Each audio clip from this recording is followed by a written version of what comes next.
अभी तो ज़िंदगी की शुरुआत है दोस्तों। आपकी हौसलों की उड़ान ऐसी होनी चाहिए जहाँ पे आपके हौसले गुजरे, वहाँ से हवा आपके अनुकूल घूमनी चाहिए, गुजरनी चाहिए। नमस्कार मित्रों, मैं मुकेश सिन्हा आपके सामने एक छोटी सी स्टोरी फिर से। ये स्टोरी एक गीधों के झुंड के बारे में है।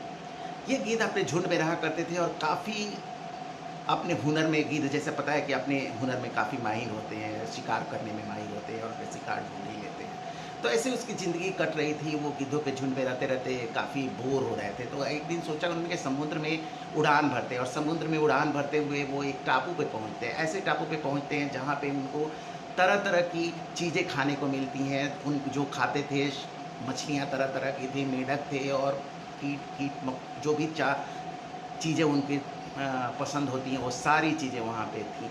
और दूसरी बात, उनको एक चीज़ और बहुत अच्छी लगी वहाँ पे कि उनको पाने के लिए किसी से फाइट नहीं करनी थी। उनसे ऊपर कोई भी नहीं था। वो जो सोच रहे थे कि मेरा साम्राज्य, हमारा साम्राज्य, हमें अब यहीं पे रुक जाना चाहिए और यहीं पे ज़िंदगी बितानी है। होता भी ऐसा ही है।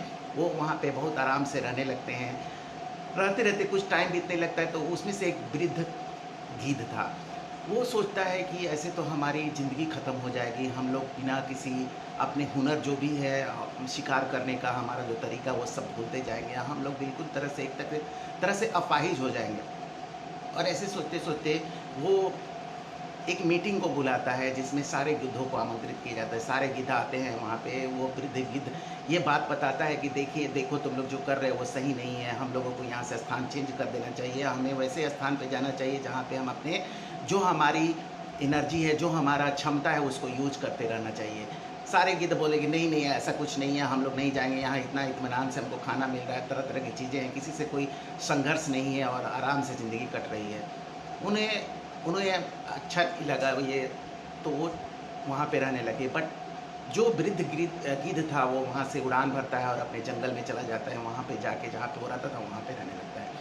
कुछ अरसों बाद उसे याद आती है अपने गिद्धों के झुंडों की। तो सोचता है कि चलो मैं एक बार देख के आता हूँ वहाँ पे कि वो सारे लोग कैसे हैं। जाता है तो वहाँ पे देख रहा है कि सारे गिद्ध मरे पड़े हैं, कि कोई गिद्ध घायलावस्था में है और सारे के सारे वहाँ पे तहस नहस हुए हैं।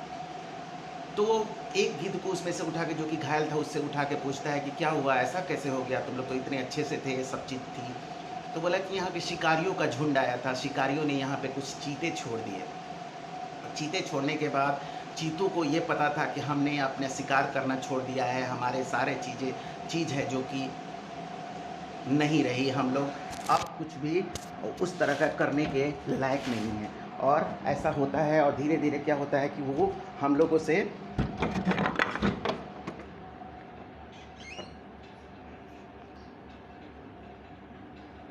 से वो अपने चीज़ों की जो कि हम लोग के पास नहीं है, वो लोग यूज़ करने लगे। यानी कि हम लोग को मारने लगे और हम लोगों से सारा चीज़ छीन लिया। हम लोग उनका विरोध नहीं कर पा रहे थे, इसलिए हमारा तहस नहस हो गया।